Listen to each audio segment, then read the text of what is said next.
Hi, and welcome to the Razor Brook sauna. Today I'm going to show you how to use the sauna, how to fire up the stove, and get you on your way with your first sauna session here at the chalet.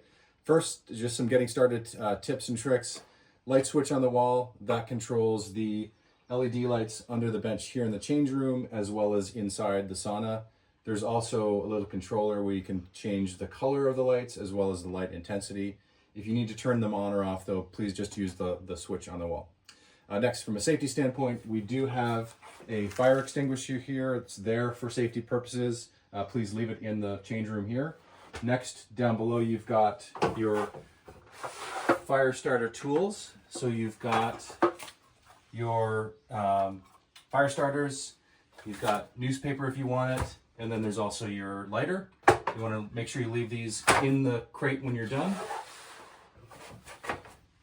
Down below here, you've got your bucket for ashes. So in the sauna itself, there is an ashtray underneath the stove where if you do need to empty it, please only use the bucket here to empty your ashes. Eucalyptus oil, if you want it, if you do want to use it, it really only needs, you need to add only a few drops of this to the water bucket here. And then really you should only need to add 1 ladle of water at a time to the rocks. More than that, it'll get pretty intense. So just see how it feels, start with 1 and go from there. That's really it in the change room. Let's go inside and I'll show you how to fire up the sauna. All right, now I'm gonna show you how to use the stove and get the sauna started.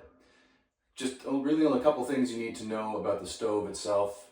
First, the door handle, and then the ashtray at the bottom actually doubles as an air intake or a vent. So when you first start a fire, you want to leave this slightly open just to create more of an air intake and get the fire going. Once the fire is going, you can close the vent as well. And of course, if you need to clean it out, you just pull the whole thing out and empty it into the ash bucket. But generally, that should be empty. So if you've never used a wood stove before, just make sure you watch the whole video to make sure you're comfortable with how to use it.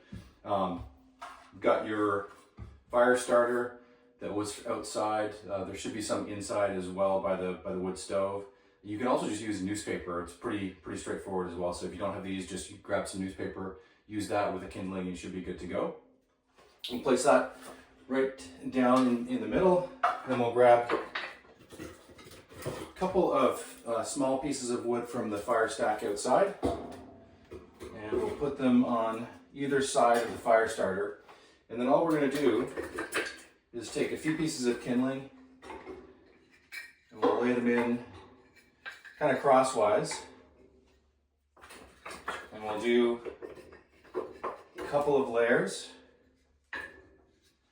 And then finally we'll just take a medium size piece of wood and we'll put it on the top.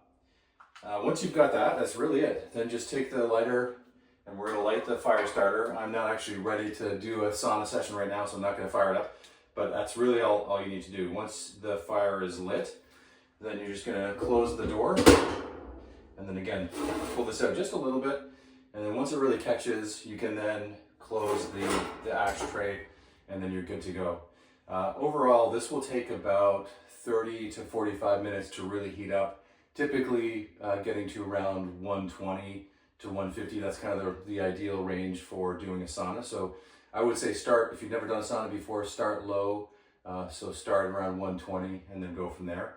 The more wood, the more small wood you put on, the hotter it's going to get. If you want a more controlled sauna, a little bit lower temperature, just use larger logs and you're good to go. There is also a fire glove here, so if for whatever reason you need to use that, if the handle gets too hot, you've got the fire glove. This is not a bench. This is just a safety grab rail. So if you ever lose your balance, you're going to grab this. So please don't sit on that itself.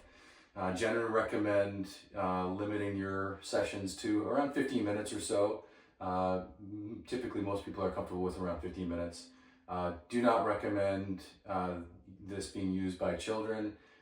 If you do have teens over 13, just make sure they're supervised as well. Other than that, that's really it. Once you do have the sauna fired up, there is a temperature gauge inside here that you can connect to from the iPad in the kitchen, and I'll show you how to use that in a second. Okay, now that you've got the sauna fired up, the stove is going, instead of going back and forth and checking the temperature, you can just do it right here from the iPad inside the chalet in the kitchen.